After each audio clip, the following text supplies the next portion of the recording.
এ নবী আপনি পড়েন, আর এই সূরার ফজিলত জানেন? কয় না, ফজিলত জানি না। কয় আপনি আপনার উম্মতদেরকে জানায় দেন, এই সূরা কোনো মানুষ যদি একবার তেলাওয়াত করে, কয়বার? এই সূরাটির মধ্যে ৪৭টি অক্ষর আছে। কয়টি? ৪৭টি অক্ষর। তাম কোরআনের এক একটা অক্ষর পড়লে ১০ নেক, কিন্তু এই সূরাটির অক্ষরগুলোর ব্যাপারে ভিন্ন মত আছে, ভিন্ন কথা আছে। কি কথা? আল্লাহর নবী জানা দেয়, ইমাম ফখরুদ্দিন রাজি রহমতুল্লাহ আলাইহি তাফসীরে কাবীরের মধ্যে হাদিস নিয়ে আসছে যে সূরা একবার পড়লে আল্লাহ পাক রব্বুল আলামিন ১০ নেক করে দিবে না, পুরা কোরআন ১০ পারা পড়লে যে সওয়াব, ওই সওয়াব আমলনামায় দিয়ে দেয়। কোরআনের একটা আয়াতের উপর আলোচনা করতে গেলে ১৭ প্রকার জ্ঞানের প্রয়োজন, কিন্তু আমাদের কি অতগুলো জ্ঞান আছে? নাই। আমরা কিভাবে আলোচনা করি? আমরা আলোচনা করি মুফাসসিরগণ যা লিখেছেন তার আলোকে। একটা কোরআনের আয়াতের তাফসীর লিখতে গেলে কমপক্ষে ১৭ প্রকার জ্ঞানের প্রয়োজন। বাংলা, আরবি, তারপর আপনার উর্দু, ফার্সি, তারপর বালাগাত, ফাসাহাত, মান্তিক, এগুলো অনেক জ্ঞানের প্রয়োজন।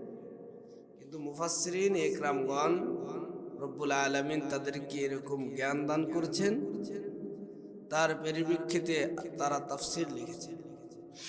তো আমাদের তো অতগুলো জ্ঞান নাই বললেও চলে। তো যতটুক জানার প্রয়োজন, একটা আয়াতের উপরে আলোচনা আপনারা শুনবেন, 5টি বিষয় শোনার দরকার আছে।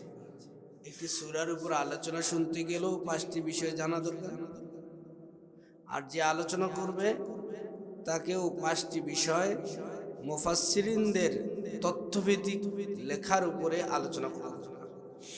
তো আমি যে সূরাটি তেলাওয়াত করেছি, এই সূরাটি আল্লাহ পাক রব্বুল আলামিন পবিত্র কোরআনুল কারীমের 114টি সূরা আছে। কোরআনের মধ্যে কতগুলো সূরা? 114টি সূরার মধ্যে এই সূরাটির নাম্বার হলো 112। এই সূরাটির ক্রমিক নাম্বার হলো 112। এই সূরাটির মধ্যে আয়াত আছে মাত্র 4টি। কয়টি আয়াত? 4টি আয়াত। এই সূরাটির মধ্যে রুকু আছে 1টি। এই সূরাটির মধ্যে শব্দ আছে 15টি। কয়টি শব্দ? 15টি। এই সূরাটির মধ্যে অক্ষর, বর্ণ আছে 47টি। এই সূরাটি নাজিল হয়েছে মক্কায়। বলুন সুবহানাল্লাহ। এই সূরাটি আজকে তেলাওয়াত করার পিছনে অনেকগুলো কারণ। তার মধ্যে বিশেষ একটি কারণ হলো, দিন যত সামনের দিকে যায়, আমাদের ঈমান নামক যে একটা দৌলত আছে, এটা যেন দিন দিন কমতে আছে। এই সূরাটির নাম হলো সূরাতুল ইখলাস। কি নাম? এই সূরাটির আরো 19টি নাম আছে। সূরাটির আরো কয়টি নাম আছে? 19টি। আমরা শুধু একটা নাম জানি। এই সূরাটির আরেকটি নাম হলো সূরাতুল ঈমান। কি নাম? এই সূরাটির আরেকটি অপর নাম হলো সূরাতুত তাওহীদ। এটা তাওহীদের সূরা, এটা ঈমানের সূরা, এটা মুখলিসগণের সূরা। এই সূরাটির 20টি নাম, সূরা ইখলাস সহ। এই সূরার মধ্যে আল্লাহ পাক রব্বুল আলামিন তার পরিচয় দিয়েছেন। তিনি কে? আল্লাহ কে? বলেন আল্লাহ কে? যদি কেউ প্রশ্ন করে যে আল্লাহ কে, তাহলে কি বলবেন? আহাদুল লাইসা কামিসলিক সামাদুল লাইসা কাফাযলিক। আহাদুল লাইসা কামিসলিক সামাদুল লাইসা কাফাযলিক। লিমানিল মুলকু তুগুইতু সাজাওয়ার খুদাই। লিমানিল মুলকু তুগুইতু সাজাওয়ার খুদাই। কেউ যদি আমাদেরকে প্রশ্ন করে এ আল্লাহ কে, তাহলে বলতে হবে আল্লাহ আল্লাহ। কি বলতে হবে? আল্লাহর মতো কোনো কিছু, আল্লাহর পরিচয় দেওয়ার মতো কোনো কিছু জিনিস আছে যে আল্লাহ ওই রকম, আল্লাহ সেই রকম, আল্লাহ এমন, আল্লাহ তেমন, এরকম করে পরিচয় দেওয়ার মতো কোনো পরিচয় আছে? কোনো জিনিস নাই। সেজন্য বলতে হবে আল্লাহ আহাদুল লাইসা কামিসলিক সামাদুল লাইসা কাফাযলিক লিমানিল মুলকু তুগুয়িতু সাজাওয়ারি খোদাই। আল্লাহর পরিচয় দেওয়ার মতো দুনিয়ার মধ্যে কোনো জিনিস নাই। সেজন্য আল্লাহ আল্লাহ। তো আমি একটু প্রশ্ন করি, বলেন তো আমি যে সূরাটি তেলাওয়াত করছি সূরাটির নাম কি? আরে সবাই বলেন সূরাটির নাম কি? সূরাতুল ইখলাস। এই ইখলাস নাম বাদ দিয়ে এই সূরাটির আরো 19টি নাম আছে। কয়টি নাম আছে? 19টি। এই সূরাটির মধ্যে আয়াত কয়টি আছে? 4টি। কয়টি? 4টি। এই সূরাটির মধ্যে অক্ষর আছে কয়টি? 47টি। এই সূরাটির মধ্যে শব্দ আছে কয়টি? 15টি। বলেন না কয়টি? 15টি। এই সূরাটির মধ্যে রুকু আছে কয়টি? এই সূরাটি নাজিল হয়েছে কোথায়? মক্কায়। সূরাটির উপরে আলোচনা করতে গিয়ে এই সূরাটি নাজিল হইল কেন? আল্লাহ কেন তার পরিচয় দিলেন? পরিচয় দেওয়ার তো আল্লাহর কোনো দরকার আছে? একজন বড় মানুষ, তাকে পরিচয় দেওয়ার মতো কোনো জিনিস সে যে বলতে হবে আমি এই আমি সেই, এরকম করে বলার কোনো দরকার নাই। আল্লাহ কেন পরিচয় দিলেন তেনার? কোনো কারণ আছে না? অবশ্যই কারণ আছে। আল্লাহ কেন তেনার পরিচয় দিলেন? তাওহীদ নামে কেন এই সূরা নাজিল করলেন? দিন দিন আমাদের ঈমান কমতেছে। আদম নবী থেকে শুরু করে বিশ্ব নবী রহমাতাল লিল আলামিন পর্যন্ত 1,24,000 মতান্তরে 2,24,000 নবী রাসূল দুনিয়াতে আল্লাহ রাব্বুল আলামিন পাঠাইছেন। সব নবীর এক কাজ ছিল। কয় কাজ? বলেন না কয় কাজ? একটি কাজ কি? তাওহীদ। কি কাজ?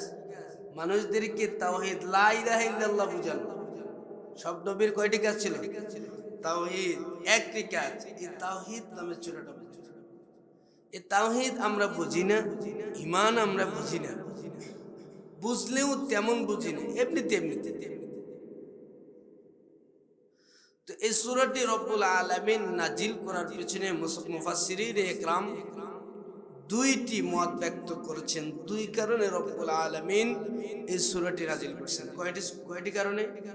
দুইটি কারণে। মোট দুইটি কারণে রব্বুল আলামিন সূরাতুল ইখলাস নাজিল করছেন।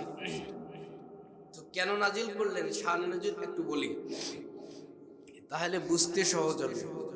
আল্লাহর নবী যখন মক্কায় ছিলেন, মক্কায় থাকাকালীন অবস্থায় যখন দ্বীনের দাওয়াত দিচ্ছিলেন, ইসলামের দাওয়াত দিচ্ছিলেন, ঠিক সেই সময় নবীজিকে ইসলাম থেকে মাইনাস করে ইহুদি কাফের মুশরিকদের দলে নেওয়ার জন্য নবীজি বিশ্ব নবী রহমাতুল লিল আলামিনকে অনেক রকম সুবিধা দেওয়ার চেষ্টা করেছিলেন কাফের বেঈমানেরা, যে কিভাবে নবীকে ইসলাম থেকে দূরে সরানো যায়। প্রথম যে প্রস্তাব দিয়েছিল যে মুহাম্মদ তোমার টাকার প্রয়োজন, তো আমরা টাকা দেব, তুমি দ্বীনের দাওয়াত দিও না, ইসলামের দাওয়াত দিও না। দ্বিতীয় নাম্বার প্রস্তাব দিয়েছিলেন তোমার নারীর প্রয়োজন, আসো মক্কার মধ্যে যে নারী প্রয়োজন হয়, যে নারী তোমার পছন্দ হয় সেই নারীকে তোমাকে দিয়ে দেবো, তবু ইসলামের দাওয়াত দিও না। তো নবীজি এক পর্যায়ে কোনো কথা শুনতেছেন না। যখন কোনো কথা শুনতেছিলেন না, সেই সময় নবীজির নামে বন্যাম রটানো হইল, এ মুহাম্মদ মজনুন, পাগল। কি মুহাম্মদ? কি পাগল। নবীজি দ্বীনের দাওয়াত দিচ্ছিলেন। এমন সময় অনেকগুলো কাফের মুশরিক বেঈমানেরা নবীজির মজনুন, পাগল বলতেছিলেন। এমনই মুহূর্তে নবীজি দিন দাওয়াত বেশির থেকে বেশি যখন দোয়া শুরু করলেন, কাফেরেরা নবীজিরে প্রশ্ন করলেন, এ মুহাম্মদ, আমরা বলবো সাল্লাল্লাহু আলাইহি ওয়াসাল্লাম, এ মুহাম্মদ, তুমি যে দিনের দাওয়াত দাও, বলো তো এই দিনের আগে কোন দিন ছিল? এই ইসলামের আগে কোন ইসলাম ছিল? এই ইসলামের আগে কোন ইসলাম ছিল? এই ইসলামের আগে তো কোন ইসলাম ছিল না। আমরাই তো এই দুনিয়াতে ছিলাম, আমরাই চালাইতেছিলাম, আমরাই দেখাশোনা করতেছিলাম। তুমি আবার কোন দিন নিয়ে আস?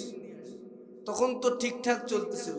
এখন তো তুমি দাওয়াত দিতে আসার পর এখন তো দিন দিন গ্যামজাম বাড়তে আছে। এটা হলো 1 নম্বর কারণ সূরা নাজিলের। দ্বিতীয় নম্বরে নবীজি একদিন নিজের ঘর থেকে মক্কায় মুআজ্জামা ইবাদত করার জন্য রাতের বেলা আসতেছে। তো নবীজির বাড়ি থেকে মক্কাটা একটু কাছে। নবীজি আসতেছে এমন সময় আমর ইবনে তুফাইল নামে একজন বেদুইন কাফের, কি আমর ইবনে তুফাইল নামে একজন কাফের নবীজিরে ধরে ফেলছে। এ মুহাম্মদ বিন আব্দুল্লাহ, কোথায় যান? কই ইবাদত করার জন্য যাই, মক্কায় যাই, রব্বুল আলামিনের কুদরতি পায়ে সেজদা লাগাবো, যা কিছু প্রয়োজন আমরা আল্লাহর কাছ থেকে চেয়ে নেব। আমর ইবনে তুফাইল ডাক দেয়, কয় আমার সাথে কিছু মানুষ আছে, আমরাও আপনার সাথে মক্কায় যাব। কয় ঠিক আছে, কোনো সমস্যা নেই, আসেন। এরকম বলতে দেরি আমর ইবনে তুফাইল ডাক দিয়ে কয়, মুহাম্মদ বিন আব্দুল্লাহ, বলে তো দেখি, আমরা যে ইবাদত করতে যাব তো কিছু প্রশ্ন করি। তো আমর ইবনে তুফাইল বেদুইন কাফের আল্লাহর নবীর 4টি প্রশ্ন করছেন। কয় 4টি প্রশ্ন করব মুহাম্মদ, যদি 4 প্রশ্নের উত্তর দিতে পারেন, যদি 4টি প্রশ্নের উত্তর আপনি যথাযথ দিতে পারেন, তো আমরা সকলে আপনার সাথে ইবাদত করতে যাব, কালিমা পড়ে মুসলমান হয়ে যাব। সুবহানাল্লাহ। 1 নম্বর প্রশ্ন, আমর ইবনে তুফাইল, বলো তো দেখি, বলো, এদিকে দেন, আমার দিকে তাকান, তাইলে মজা পাবেন। তাফসীরিক আলোচনা তো এদিক সেদিক তাকাইলে কোনো মজা পাবেন না, আমিও বুঝবো না, হারিয়ে যাবো। লাইন হারিয়ে গেলে এই লাইনে ওঠা কঠিন, লাইন হারিয়ে গেলে এই লাইনে ওঠা কি কঠিন। দেখবেন অনেক বক্তা ওয়াজ করে স্টেজের মধ্যে, কি ওয়াজ করলো বক্তা নিজেই বুঝে না, আবার শ্রোতাও বুঝে না। অনেক ছোট মাপের আলোচক দেখবেন এমন সুন্দর করে বোঝায়। আলোচনা তো আমরা বাড়ির থেকে পকেটে করে নিয়ে আসি না, আলোচনা আসে কোথা থেকে বলেন না, কোন দিক থেকে? উপর থেকে আসে, আর আমরা বলি, বুঝেন নাই? অনেক আলোচনা করার মন মানসিকতা থাকে, কিন্তু করতে পারি না। এদিক সেদিক তাকাবেন, আমার দিকে তাকান, মজা লাগবে, মজা লাগবে যদি আলোচনা দিল দিয়ে শুনতে পারেন, আমলের নিয়ত থেকে, আপনার নামটা তালবি ইলমের খাতায় উঠে যাবে। আমরা 15 বছর 16 বছর পর মাদ্রাসায় পড়ার পর মাওলানা হয়েছি, তালবি ইলমের খাতায় নাম উঠাইতে পারছি। আর আপনারা একটু সময় শুনবেন, তালবি ইলমের খাতায় নাম উঠে যাবে, আপনাদের পায়ের নিচে ফেরেশতারা নূরের বিছানা বিছায় দেবে। তো মন দিয়ে শুনবেন না, এদিক সেদিক তাকালে তো হবে না। আমর ইবনে তুফাইল নামক কাফের আল্লাহর হাবিব বিশ্ব নবী রাহমাতাল লিল আলামিনকে ধরে ফেলছে। 4 প্রশ্ন করব, যদি 4টি প্রশ্নের সঠিক জবাব দিতে পারেন তাহলে আমরাও ইবাদত করব, তোমাকেও আর ইবাদত করার জন্য নিষেধ করব না। 1 নম্বর প্রশ্ন, এ মুহাম্মদ বিন আব্দুল্লাহ, বলো তো দেখি, বলো, আল্লাহর আগে কে আল্লাহ ছিল? আল্লাহর আগে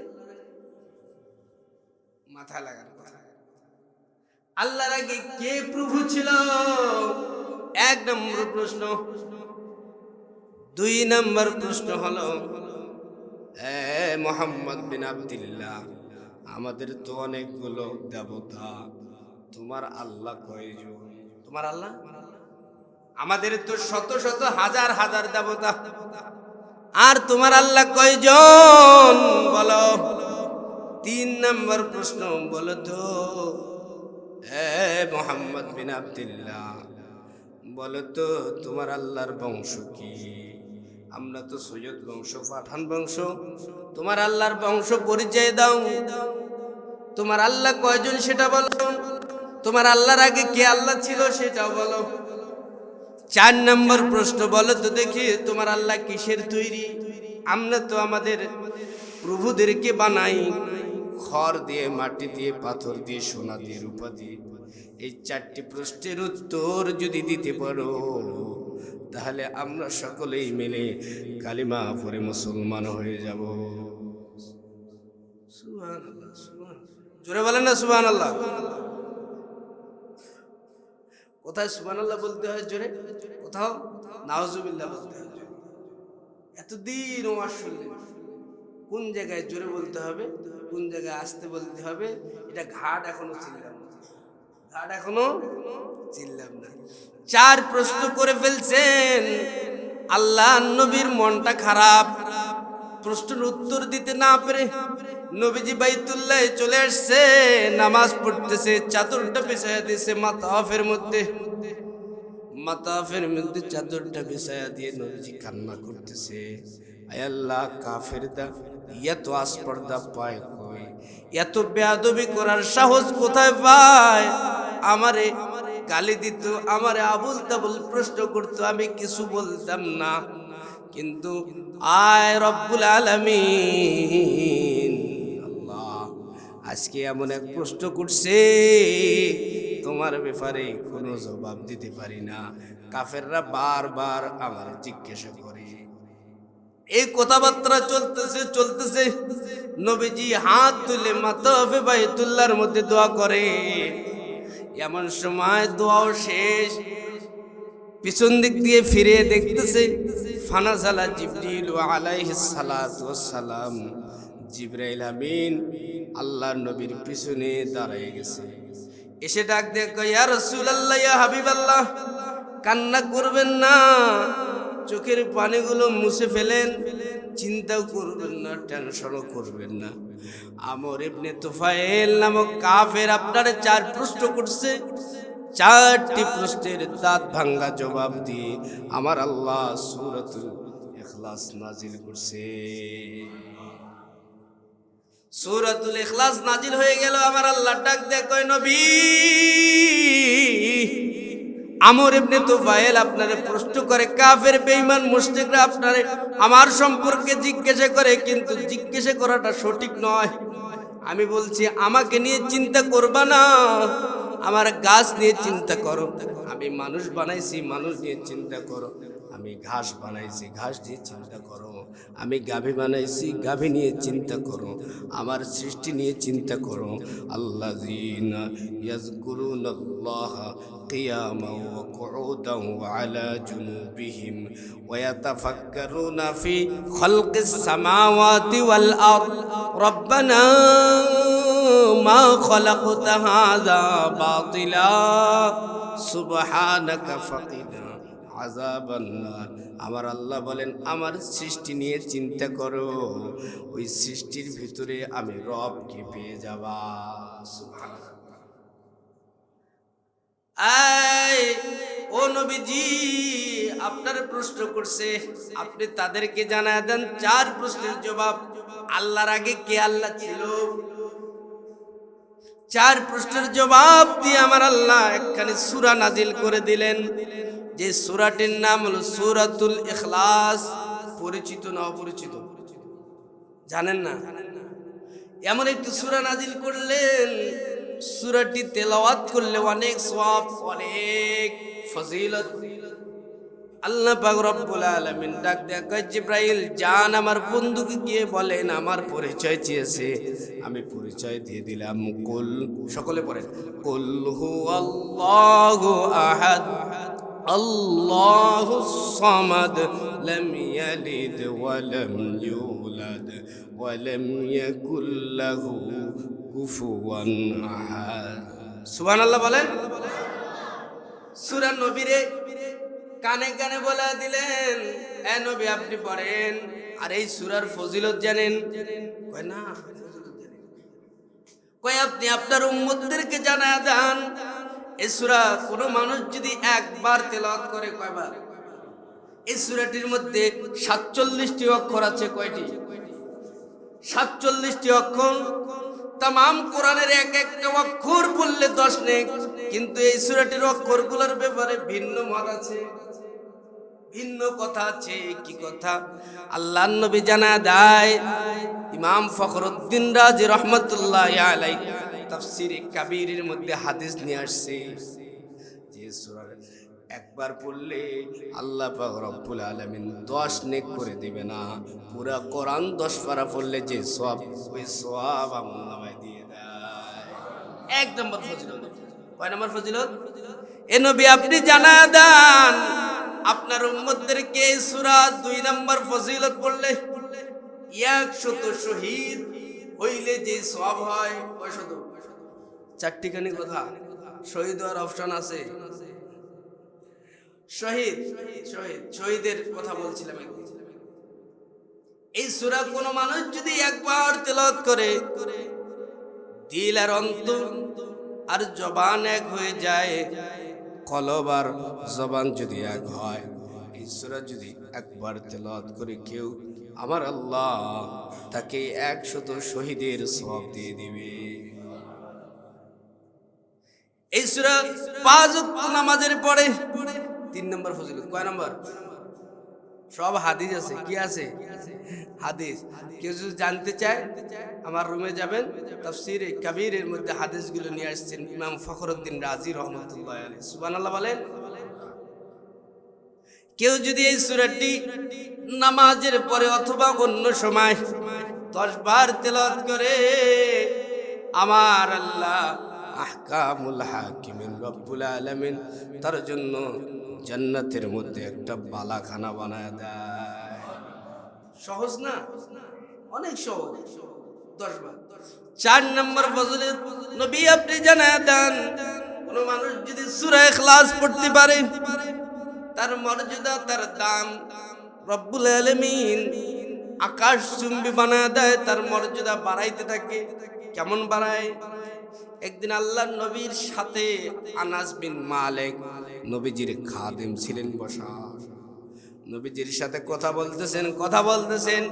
ইন্ডিমিন মুহূর্তে জিবরাইল আমিন চলে এসেছে। জিবরাইল আমিন আর আল্লাহর নবী কথা বলতেছেন। আনাস রাদিয়াল্লাহু তাআলা আনহু ওইখানে বসা। এমনই মুহূর্তে একজন সাহাবী মসজিদে ঢুকতেছেন। আল্লাহর নবীরে জিবরাইল আমিন ডাক দিয়ে কয়, নবীজি আপনার ওই সাহাবীটারে আপনি চিনেন? কি বলে? জিবরাইল আমিন নবীজিরে বলে, আপনার ওই ছাত্র আসতেছে, নাম জানেন? ছাত্রের নাম শিক্ষক জানে না? অবশ্যই জানে, অবশ্যই জানবে। আল্লাহর নবী ডাক দিয়ে কয়, জিবরাইল আমিন কি প্রশ্ন করেন? প্রশ্ন তো আগামাতে কোনো খুঁজবি না। এটা কোনো প্রশ্ন হইলো? আমার ছাত্র আমি চিনব না? কয় আপনার ওই সাহাবীটারে আমিও চিনি, আসমানের সকল ফেরেশতারাও চিনে। আসমানের ফেরেশতারাও চিনে, আমিও চিনি। ফাতাআজ্জাবা রাসূলুল্লাহ সাল্লাল্লাহু আলাইহি ওয়াসাল্লাম, নবীজি আশ্চর্য হয়ে গেলেন। আবু যার গিফারি, আমি জানি আপনি আমারে চিনেন, আমার কাছে আপনি ওহী নিয়ে আসেন। ওই সাহাবীটারে আবার কেমনে চিনেন? ইয়া রাসূলুল্লাহ, ইয়া হাবিবাল্লাহ, ও আল্লাহর দোস্ত,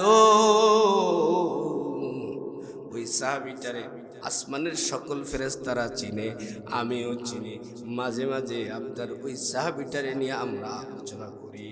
ওই সাহাবীটার মধ্যে 2টি গুণ আছে। কয়টি গুণ?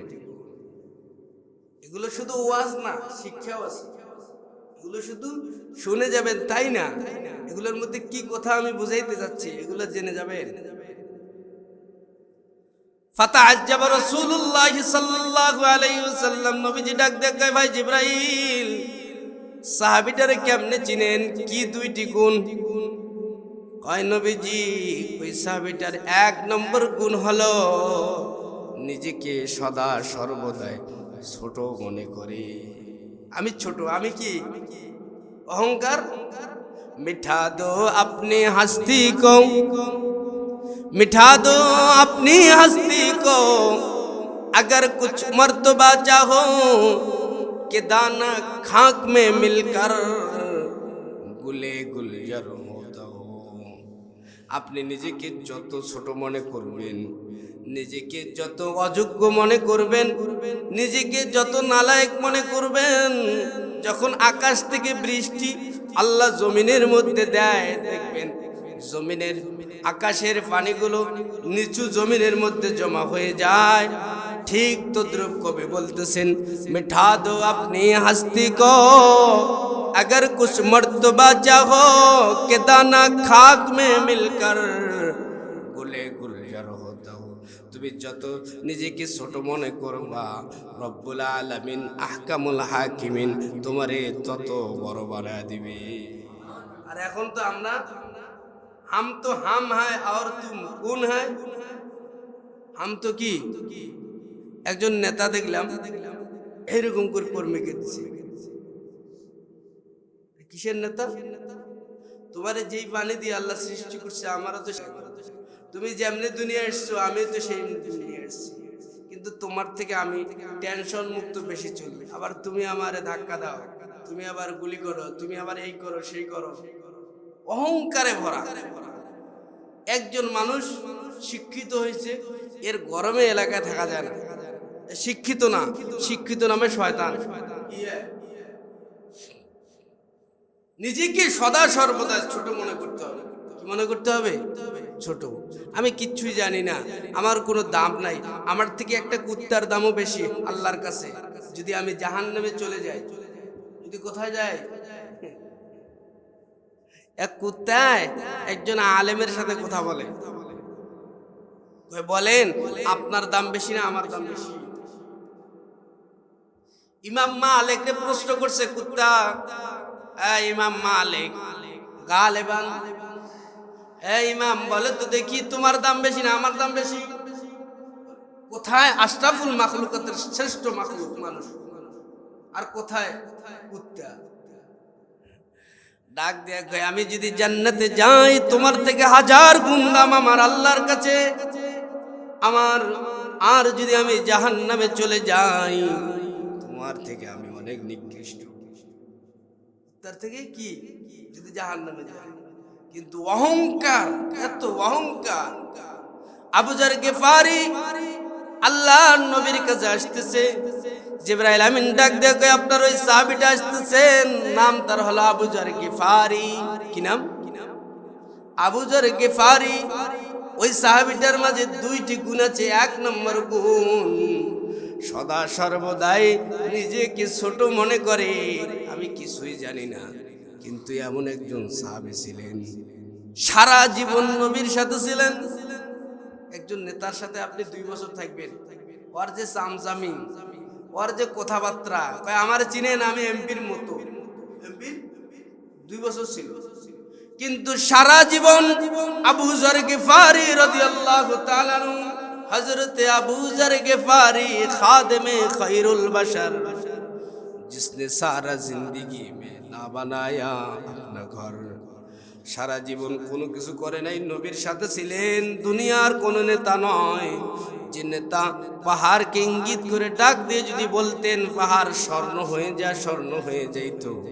যে নেতার ইঙ্গিতে রব্বুল আলামিন চাঁদকে 2 ভাগ করে দিয়েছিলেন, যে নেতার ইঙ্গিতে আল্লাহ পাক রব্বুল আলামিন পাথর থেকে কথা বলাইতেন, সে নেতা আল্লাহ পাক রব্বুল আলামিনের ওই জলিলুল কদর উম্মত আবু যর গিফারি রাদিয়াল্লাহু তাআলা আনহু, ওই নেতার সাথে সব সময় ছিলেন, আর নিজেকে সদা সর্বদাই ছোট মনে করতেন। মিঠা দো আপনি हस्ती को अगर कुछ मर्तबा चाहो कि दाना खाक में मिलकर गुले गुलजार होता।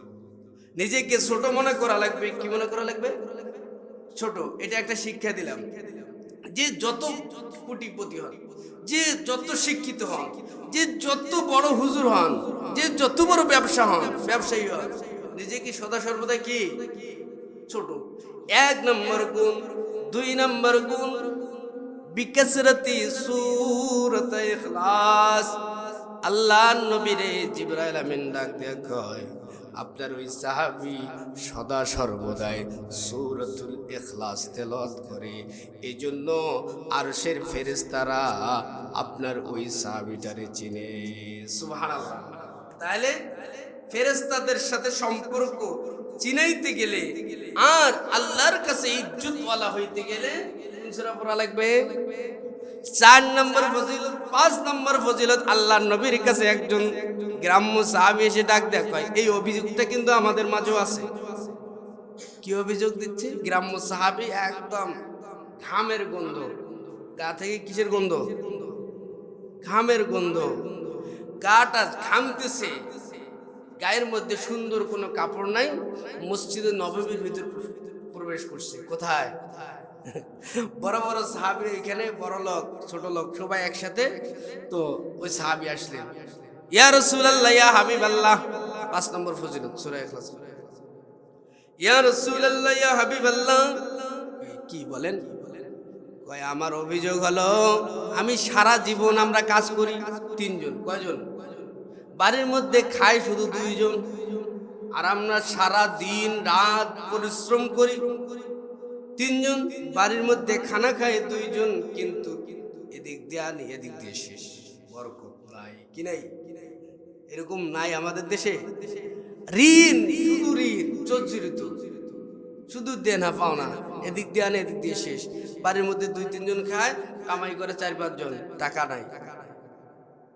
ওগো পাক পরওয়ারদিগার আলমের পয়গম্বর, আপনি বলেন আমার এই অভাব কেমনে দূর হবে? আল্লাহর নবী ডাক দিয়ে কয় 3 আমল করো। কয় আমল? 3 আমল করো। যদি 3টে আমল করতে পারো, আল্লাহ পাক রব্বুল আলামিন তোমার অভাব দূর করে দিবে। সুবহানাল্লাহ। 1 নম্বর আমল, বাড়িতে যখন ঢুকবা বাড়ির গেটের মধ্যে গিয়ে সালাম দিবা। কি দিবা? 1 নম্বর আমল, আসসালামু আলাইকুম ওয়া রাহমাতুল্লাহি ওয়া বারাকাতুহু। 1 নম্বর এই কাজটা করবা। যেদিন দেখবা বাড়িতে কেউ নাই তবুও সালাম দিবা। তবুও কি দিবা? 2 নম্বর আমল, কিন্তু ওই সালামটা হবে আলাদা। সালামটা কি? ওই সালামটা হবে এরকম, আসসালামু আলাইনা ওয়া আলা ইবাদিল্লাহিস সালিহিন। যদি বাড়িতে কেউ না থাকে, এরকম হয় না মাঝে মধ্যে, বিবি সাহেব চলে গেছে বাপের বাড়িতে, বাড়িতে কেউ নাই, এরকম হয় না? তো গরিব থেকে ধনী হওয়ার জন্য নবীজি 3 আমল বাতাইছে। 1 নম্বর কাজ হলো তুমি বাড়িতে যখন ঢুকবা সালাম দিবা। 2 নম্বর কাজ হলো যেদিন দেখবা বাড়িতে কেউ নাই তবু সালাম দিবা। সালামটা হবে ভিন্ন, সালামটা হবে আসসালামু আলাইনা ওয়া আলা ইবাদিল্লাহিস সালিহিন। 3 নম্বর কাজ হলো বাড়ির গেটের মধ্যে সালাম দেওয়া শেষ, যখন বাড়ির ভিতরে প্রবেশ করবা মাররাতা ওয়াহিদ, শুধু একবার বিসমিল্লাহ বইলা সূরা ইখলাস পড়বা। কুল হুয়াল্লাহু আহাদ আল্লাহুস সামাদ লাম ইয়ালিদ ওয়া লাম ইউলাদ ওয়া লাম ইয়াকুল লাহু কুফুয়ান আহাদ। এরকম পড়তে থাকো পড়তে থাকো। নবীজি আমল বাতায় দিছে। গ্রাম্য সাহাবী গ্রামে চলে গেছে, আর দেখা নাই। আর দেখা নেই। একদিন ঘটনা করবে নবীজির সাথে ওই সাহাবীর দেখা। নবীজি ডাক দেখা, এদিকে আসো, তার এদিকে আসো। কয় কি খবর? তোমারে যে ট্যাবলেট দিলাম, ওষুধ দিলাম, খবর কি? কয় খবর তো ফানাদাল মাল আলা জিরানি ইয়া রাসূলুল্লাহ। আপনি যে ট্যাবলেট দিয়েছেন এই ঔষধ আমি ইউজ করতে করতে এমন ধনী হয়ে গেছি, আমার গ্রামের মানুষ আমার ধন সম্পদ নেয় তবু আমার ধন সম্পদ ফুরায় না। আমার বাড়িতে আমি ব্যবহার করি, আমার গ্রামের মানুষগুলো ব্যবহার করে। ওগো নবীজি, আপনি যে ঔষধ দিয়েছেন এই ঔষধের কারণে আমার আল্লাহ আমারে অনেক ধনী বানায় দিছে। 6 নম্বর ফজিলত, সূরা ইখলাসের 6 নম্বর ফজিলত। আল্লাহর নবী একদিন মসজিদ নববীতে বসা, একজন সাহাবী এসে নামাজ পড়তেছেন, তাহিয়াতুল ওযু। কিসের নামাজ? নামাজের মধ্যে আল্লাহর নবী কাছে বসা, সাহাবী এসে নিয়ত করছে নামাজ পড়তেছে। নামাজের মধ্যে সূরাতুল ইখলাস তেলাওয়াত করে, পরের রাকাতে ইখলাস তেলাওয়াত করে। আল্লাহর নবী আবার 2 রাকাত পড়তেছে, নফল পড়তেছে, নফলের মধ্যে সূরাতুল ইখলাস। প্রত্যেক 2 রাকাতের মধ্যে 1 রাকাতে সূরাতুল ইখলাস। নবীজি ডাক দেয়, কয় এদিকে আসো, কি খবর? আপনি আলাম তারা জানেন না? আপনি লিরাফি কুরাইশ জানেন না? কয় জানি তো। আপনি সূরা মাউন জানেন না? কয় জানি তো। আপনি সূরা কাহাফ জানেন না? কয় জানি তো। কয় বারবার প্রত্যেক রাকাতে আপনি সূরা ইখলাস পড়েন কেন? কয় ইয়া রাসূলুল্লাহ, ইয়া হাবিবাল্লাহ, এই সূরাটা আমার ভালো লাগে। কয় সত্যি বলতেছো? জি ইয়া রাসূলুল্লাহ, অবশ্যই বলতেছি, সত্যি বলতেছি। কয় সাক্ষী দিলাম এই সূরার ভালোবাসা তোমারে জান্নাতে পৌঁছায় দিবে। জান্নাতে যাইতে চাইলে কোন সূরা? সদা সর্বদাই 7 নম্বর ফজিলত, একটার পর একটা আসতে আছে, একটার পর একটা কি আসতে। 7 নম্বর ফজিলত ইমাম ফখরুদ্দিন রাজি রহমাতুল্লাহি আলাইহি অনেক হাদিস লেখার পর একটা নিজের মত ব্যক্ত করেছেন। এটা আমার নিজের মত দিলাম, অনেক বড় আলেম মুহাক্কিক, এটা আমার নিজের কথা বললাম। কেউ যদি সূরা ইখলাস তেলাওয়াত করতে পারে তাহলে আল্লাহ রাব্বুল আলামিন তারে মুস্তাজাবুদ দাওয়াত বানায় দিবে। সুবহানাল্লাহ। যা দোয়া করবে সঙ্গে সঙ্গে কবুল করে দিবে। দোয়া যে সঙ্গে সঙ্গে কবুল হয় এটা আপনাদের বিশ্বাস আছে? আমি যখন নানুপুর মাদ্রাসায় পড়ি দেখি, তখন তো আমরা তো 4000-এর মতো ছাত্র ছিলাম একসাথে। কয় হাজার? এমন এক সময় বোর্ডিং এর চাল ফুরিয়েছে, চাল নাই, রান্না হবে কি? সবাই রে হুজুর ডাক দিলেন। আল্লামা শাহ জমির উদ্দিন নানুপুরি ছিল, সবাই রে ডাক দিলেন। চাল নেই, খাবার নেই, 4000 মানুষ। কত হাজার? যে দোকান থেকে বাকি ক্রয় করে ওই দোকানও কিনে চাল নাই। তো কি করলেন? সবাই রে নিয়ে দোয়া শুরু হইল। কি দোয়া শুরু হইল? সবাই রে নিয়ে 10টার সময়, সকাল 10টা, হুজুর জানে না চাল নেই। তো হুজুরকে জানানো হলো, হুজুর চাল নেই যে। ঠিক আছে, আসো, সকলে আসো। তো মুনাজাত ধরলেন। কি ধরলেন? দোয়া শুরু করে দিলেন। এমন দোয়া, মিঠা দো আপনি হস্তি কো अगर कुछ मर्तबा चाहो के दाना खाक में मिलकर गुले गुलजर हो इलाही गर्क दुनिया गुनाहम। মানে অনেক শের, অনেক কবিতা আবৃত্তি করে আল্লাহরে এখন নিজের মানুষের মতো বলছে, আল্লাহ আপনি যদি চাল না দেন তাহলে আমরা খাবো কি? মানে আস্তে আস্তে চিটাগাংয়ের মানুষ তো বাংলা ভাষা ওদের কিন্তু অস্পষ্ট। এমনিতে বললেন, আল্লাহ আপনি যদি চাল এখন পাঠায় না দেন এরা খাবে কি? আপনি যতক্ষণ পাঠাবেন না আমরা মসজিদ থেকে বাইরে হব না। তো আমি ওই মজলিসে উপস্থিত, তখন আমি পড়ি হেদায়া, যারা ফারেক করে 2 বছর আগে। অনেক ছাত্র শুধু তামাশা করতেছে, অনেক ছাত্র দোয়া করতেছে। 4000-এর মধ্যে তো 1-2 জন কি থাকবে?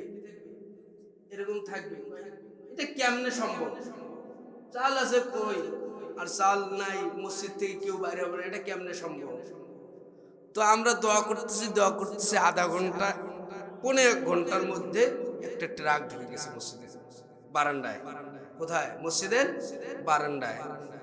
তো একজন হুজুর, ওই হুজুরের বাড়ি আবার কক্সবাজার, যে হুজুরকে ডাক দেখো, হুজুর চাল তো চলে এসছে, দোয়াটা শেষ করেন। দোয়া শেষ করেন, চাল চলে এসছে, আপনি দোয়া কি করেন? এদেরকে বলা হয় মুস্তাজাবুদ দাওয়াত। যা দোয়া করে সে দোয়া কবুল হবে। সূরা ইখলাস এমন এক সূরা যে ব্যক্তি আমল করতে পারবে তার সমস্ত বৈধ দোয়া রব্বুল আলামিন কবুল করে নেবে। কিন্তু সূরা ইখলাসটা কেমন হওয়া লাগবে? আপনি ঘুমাইতেছেন, আপনার জবান থেকে যেন বাইরে হয় সূরা ইখলাস। কেমনে? একজন মানুষ সিমের ব্যবসা করে, সিম কার্ড, কিসের? সিম কার্ডের ব্যবসা করে। তো বাজারের মধ্যে যাইতেছে, এয়ারটেল, ঘুমাইতেছে। এয়ারটেল, গ্রামীণ, বাংলালিংক কাছে যে আছে, এ ভাই ঘুমের ডিস্টার্ব দিয়ে কয় আমিও তো ঘুমাইতেছি। কয় আপনি যে ঘুমের মধ্যে বলছেন এয়ারটেল, গ্রামীণ, বাংলালিংক, কেন বলতেছেন এইভাবে?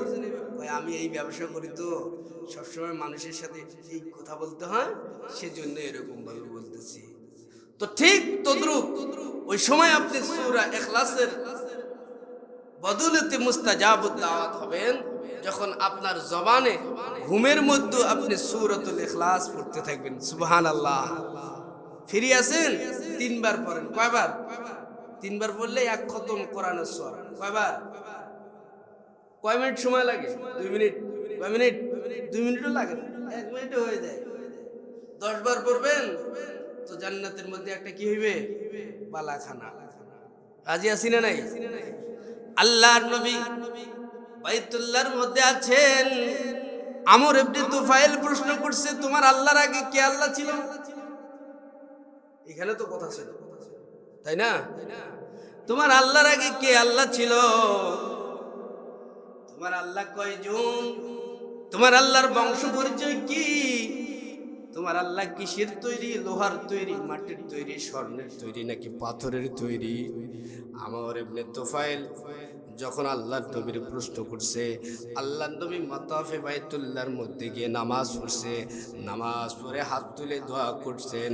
দোয়া করে পিছন দিক দিয়ে ফেরা দেখতেছে জিবরাইল আমিন এসে হাজির। ডাক দেয়া কয়, কান্না করবেন না গো পয়গম্বর, লন আপনার ওই আমর ইবনে তুফাইলের দাঁত ভাঙ্গা জবাব দেওয়ার জন্য আমার আল্লাহ সূরাতুল ইখলাস দিয়ে পাঠাইছেন। নাজিল হয়ে গেল সূরাতুল ইখলাস। কি হলো? চলে আসলো দুনিয়ার মধ্যে। আসার পর আল্লাহ নবী এখন জানায় দিচ্ছেন মক্কার কাফেরদেরকে, এই আমার আল্লাহর পরিচয় চাও। আমার আল্লাহর আগে কে ছিল? শুনো, আমার আল্লাহর আগে কে আল্লাহ ছিল? কুল হুয়াল্লাহু আহাদ। আল্লাহ এক। এ নবী আপনি বলেন আল্লাহ কি? তোমার আল্লাহর আগে কি আল্লাহ ছিল? আল্লাহর আগে কোনো আল্লাহ ছিল না। কেমনে কি? কেমনে সম্ভব? তুমি গণনা করো, একের আগে কি ছিল? আপনি 5, 4, 3, 2, 1, তার আগে কি ছিল? তার আগে কি ছিল? মানে প্রশ্ন করছে তোমার আল্লাহর আগে কে ছিল? কয় আল্লাহর আগে কোনো আল্লাহ, আল্লাহ আল্লাহ। আহাদুল লাইসা কামিসলিক সামাদুল লাইসা কাফাজলি। আহাদুল লাইসা কামিসলিক সামাদুল লাইসা কাফাজলি। লিমানিল মুলকু তুগুইতু সাজাওয়ার খোদাই। তোমার আল্লাহ কেমন? তোমার আল্লাহর আগে কে আল্লাহ ছিল? কয় আল্লাহর আগে আল্লাহ ছিল। আল্লাহর আগে আল্লাহ ছিল। আল্লাহর আগে কে ছিল? হুয়াল আউয়াল ওয়াল আখিরু ওয়াজ যাহিরু ওয়াল বাতিন ওয়া হুয়া বিকুল্লি শাইইন আলিম। আল্লাহ প্রথমে আছে, শেষও আছে, মাঝখানে আছে, ডাইনও আছে, বামও আছে, সব জায়গায় আল্লাহ আছে। কুল হুয়াল্লাহু আহাদ। তোমার আল্লাহ কয়জন? আমাদের তো অনেক খোদা, 33 কোটি দেবতা। 1 কোটি ভাত দেয়, একটা ভাত দেয়, একটা ডাল দেয়, একটা পানি দেয়, একটা বৃষ্টি দেয়, পানিও দেয়, বৃষ্টি দেয়, মানে ভাগ ভাগ করে দিয়েছে। অনেকজন বিভিন্ন জন বিভিন্ন কাজে নিয়োজিত, কিন্তু আমাদের আল্লাহ কয়জন? আমাদের আল্লাহ এমন ক্ষমতাসীন আল্লাহ যে আল্লাহ একাই সব করতে পারে। একাই। আমার আল্লাহ এক। এখানে ওয়াহিদ শব্দ ব্যবহার করে নাই, আহাদ শব্দ ব্যবহার করছে। কুল হুয়াল্লাহু আহাদ। আমার আল্লাহ